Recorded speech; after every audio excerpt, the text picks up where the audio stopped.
Well, a lot of us here in Utah remember Mitt Romney not as a presidential candidate, but as the leader of the 2002 Winter Games.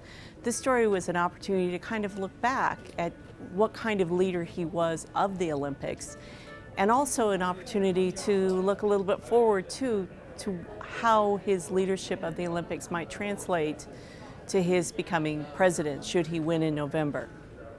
Well, a lot of people remember Mitt Romney, the Olympic leader, as self-effacing, the kind of guy who could laugh at himself. They remember things like his orange juice toast at an event called to talk about how these would be an Olympics for everyone, an inclusive Olympics, not just a Mormon Olympics, as some critics at the time feared. Everyone else in the room had a flute of champagne. Mitt had a flute of orange juice. One of the issues with how he is now is a lot of people think he's kind of awkward on the campaign trail. He's not very comfortable as a politician. He says things that are sometimes perceived as clumsy. A lot of Utahns have had trouble understanding how that Mitt is out there running for president when the Mitt they knew was a fun guy. Well, his number two at the Salt Lake Organizing Committee, Fraser Bullock, described him as simply a blast to be around.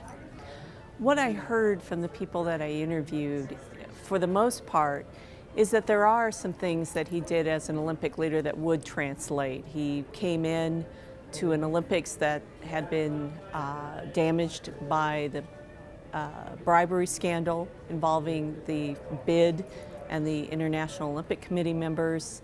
It was hurting the finances of the Games. It was hurting confidence in the Games as investigations were underway about whether criminal activity may have occurred.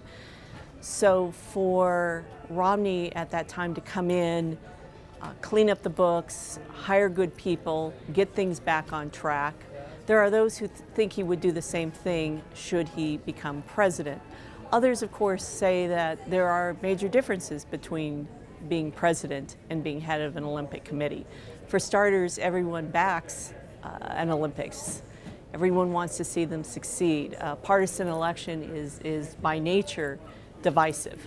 Half the country doesn't want to see you as president if you're elected. Romney also had the benefit of coming into Utah as a member of the LDS Church. As a Mormon, like the majority of Utahns, he was trusted with respecting the values of church members and making sure those values were reflected in the Olympics once they were put on.